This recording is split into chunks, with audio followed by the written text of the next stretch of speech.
Real মাদ্রিদের বর্তমান পরিস্থিতি খুবই ভয়াবহ। কার্লো আনচেলত্তি যাওয়ার পরে আমরা অনেক আশা ভরসা নিয়েই জাবি আলোনসোকে নিয়ে আসলাম। তাকে নিয়ে আমরা বুক ভরা স্বপ্ন দেখছি। স্বপ্ন কেনই বা না দেখবো বলেন? বায়ার্ন লেভারকুজেনকে তিনি যেভাবে বুন্দেসলিগা টাইটেলটা জিতালেন, এইটা তো এক প্রকার ইতিহাস হয়েই থাকলো। তিনি আমাদের ঘরের ছেলে, তিনি আমাদের সাবেক ফুটবলার। আমরা তাকে নিয়ে আসলাম। আমরা সবাই আশা করেছিলাম তার মাধ্যমেই আমাদের চ্যাম্পিয়ন লিগ জয়ের যেই ধারাবাহিকতা, এটা বজায় থাকবে। কিন্তু তিনি আসার পরে কি হলো? একের পরে এক বিগ ম্যাচ আমরা হারতে থাকলাম। মাত্র 6 মাসের ব্যবধানে তাকে রিয়াল মাদ্রিদ ছেড়ে চলে যেতে হলো। কি কারণে চলে যেতে হলো, এইটার কোনো স্পষ্ট বার্তা আমরা পাইনি।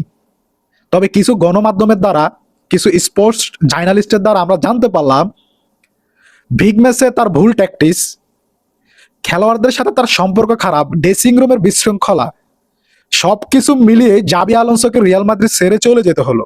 জাবি আলোনসোর চলে যাওয়াতে একদল সমর্থক গোষ্ঠীর মন খুবই ভালো, আবার একদল সমর্থক গোষ্ঠীর মন খুবই খারাপ। কেউ বা বলতেছে জাবি আলোনসোকে কি একটা সিজন দায়িত্ব দেওয়া যেত না? আমি তো বলবো অবশ্যই দেওয়া যেত। বাট কি আর বলবো, এইটা ম্যানেজমেন্ট সিদ্ধান্ত নিছে। ম্যানেজমেন্টের চোখে যেটা ভালো হয়েছে তারা সেটাই করছে। এখানে আমাদের সাধারণ সমর্থকের আসলে কিছুই করা থাকে না। দায়িত্ব পেলেন নতুন কোচ আলভারো। তাকে আমরা কেউই চিনি না। তিনি এর আগে বড় কোনো ক্লাবেরও দায়িত্ব পালন করেন নাই, তবে তিনি সাবেক রিয়ালেরই ফুটবলার। রিয়ালের ম্যানেজমেন্টে যারা আছে তারা কি মনে করে আলভারোকে দায়িত্ব দিলেন, সেটা তারাই ভালো করে জানেন। হয়তো বা তার ভিতরে এমন কোনো প্রতিভা আছে বা এমন কোনো ট্যালেন্ট আছে যে তিনি রিয়াল মাদ্রিদের মতো বড় একটা ক্লাবকে পরিচালনা করতে পারবেন। যতটুকু জানতে পারছি, রিয়াল মাদ্রিদ নাকি 2-1 বছর ধরে আলভারোকে মনিটরিং করতেছেন। হয়তোবা আলভারোর ভিতরে ওই রকম কোনো ট্যালেন্ট আছে বিধায় তিনি এই দায়িত্বটা পেলেন। তবে সময় বলে দিবে যে তিনি রিয়াল মাদ্রিদকে কিভাবে পরিচালনা করবেন। তিনি কি সফল হবেন, নাকি তিনিও জাবি আলোনসোর মতোই ব্যর্থ হবেন, সেটা সময় বলে দিবে। রিয়ালের হয়ে আলভারোর প্রথম ম্যাচটা ভালো হয় নাই, তাকে এই ম্যাচটা হারতে হলো। এবং দ্বিতীয় ম্যাচে লেভান্তের বিপক্ষে ঘটে গেল এক লজ্জাজনক ঘটনা। ফার্স্ট হাফে রিয়াল এতই বাজে খেলছে, এতই বাজে খেলছে, বার্নাবিউতে রিয়ালের সমর্থক যারা আছে তারা প্রত্যেকটা প্লেয়ারকে একেবারে ধুয়ে দিচ্ছিল। একেবারেই তাদের সমালোচনা করে তাদেরকে ভুয়ো দিচ্ছিল। তারা ফ্লোরেন্তিনো পেরেজ, যাকে আমরা আদর করে ডাকি পাপা পেরেজ, তাকেও পর্যন্ত ছাড়েনি রিয়ালের সমর্থকরা, তাও আবার বার্নাবিউতে, তাদের ঘরের মাঠে। এর আগে রিয়ালে এমন কোনো ঘটনা পূর্বে কখনো ঘটে নাই। খেলোয়াড়দেরকে তুলোধুনো করে দিচ্ছে সমর্থকরা, তাদের পারফরমেন্স খারাপ যাচ্ছিল, কিন্তু পেরেজকেও পর্যন্ত সমর্থকরা ছাড়ে নাই। যদিও সেকেন্ড হাফে রিয়াল মোটামুটি ভালো খেলছে এবং গোল আদায় করে নিছে, বাট সমর্থকরা এই পারফরমেন্সে কেউ খুশি নয়। দর্শকরা চিৎকার করে বলতেছিল, পেরেজ তুমি রিয়ালের দায়িত্ব ছেড়ে দাও। কেন? এই পেরেজকে রিয়ালের জন্য কিছুই করে নাই। রিয়াল মাদ্রিদ যে তারা আজকে এই পজিশনে আসছে, এইটার পিছনে বড় একটা অবদানই কিন্তু এই ফ্লোরেন্তিনো পেরেজের। আপনি ইউরোপের টপ যেসব ক্লাব আছে তাদের যে প্রেসিডেন্ট, সবচেয়ে মাস্টার মাইন্ড, বুদ্ধিমত্তা দিক দিয়ে এগিয়ে পটেনশিয়াল ভাবে এবং শক্তিশালী একজন প্রেসিডেন্টই হচ্ছে ফ্লোরেন্তিনো পেরেজ। তার বুদ্ধির কাছে সবাইকে হার মানতে হয়। তাকে কেন সমর্থকরা আসলে ধুয়ে দিচ্ছিল, প্রশ্ন আসতেই পারে। সেটাই আজকে আমি বিশ্লেষণ করব। রিয়াল মাদ্রিদের বর্তমান পরিস্থিতির জন্য আমি দায়ী করব পেরেজকে। কেন আমি পেরেজকে দায়ী করলাম? এই পেরেজ সবসময় ব্যবসায়িক চিন্তাটাই করেন। তিনি কোনোভাবেই টাকা খরচ করতে চান না। কোথায় ফ্রিতে প্লেয়ার পাওয়া যায়, কোথায় কম দামে প্লেয়ার পাওয়া যায়, তিনি ওইসব দিকেই দৌড়ান। আপনি যদি একটা কোচকে ভালো প্লেয়ার এনে না দিতে পারেন, তাহলে ওই কোচটা কিভাবে সফল হবে? জাবি আলোনসোর দোষ দিচ্ছেন, কয়েকদিন পরে আলভারোর দোষও দেবেন। আসলে কি তাদের দোষ, নাকি আমাদের কোনো প্লেয়ারই নাই?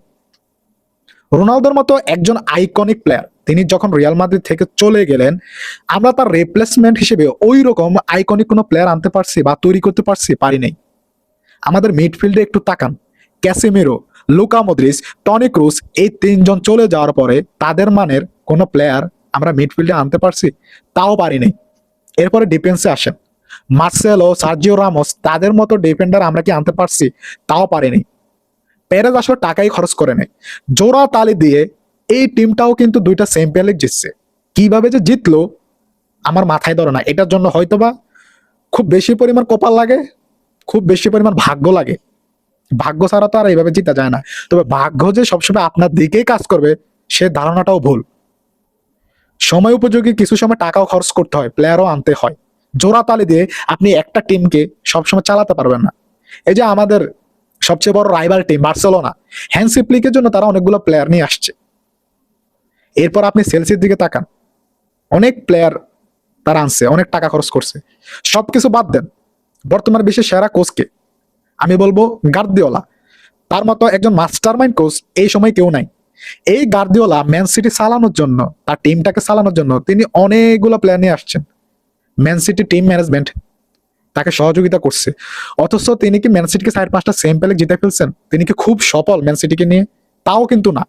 তারপরও প্লেয়ার আনতেছে, টাকা খরচ করতেছে ওই ক্লাবগুলা। অথচ রিয়াল মাদ্রিদ একেবারেই বিপরীত দিকে হাঁটতেছে। ভাই এইভাবে আর বেশি দিন টিকে থাকা সম্ভব না।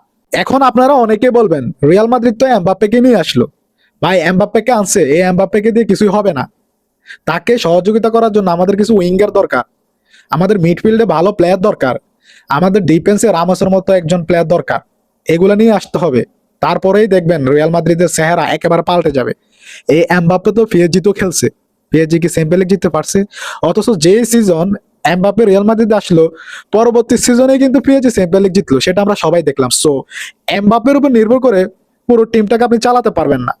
আপনার কাছে যখন প্রত্যেকটা পজিশনে ভালো প্লেয়ার থাকবে, তখনই আপনি বড় ক্লাবগুলোর সাথে প্রতিদ্বন্দ্বিতা করতে পারবেন। সো আপনারা কি আমার এই কথার সাথে একমত কিনা, সেটা আপনাদের মতামত অবশ্যই কমেন্ট বক্সে জানাবেন। যারা এই পর্যন্ত ভিডিওটা দেখছেন আপনাদেরকে জানাই ধন্যবাদ এবং ফলো করে দিবেন।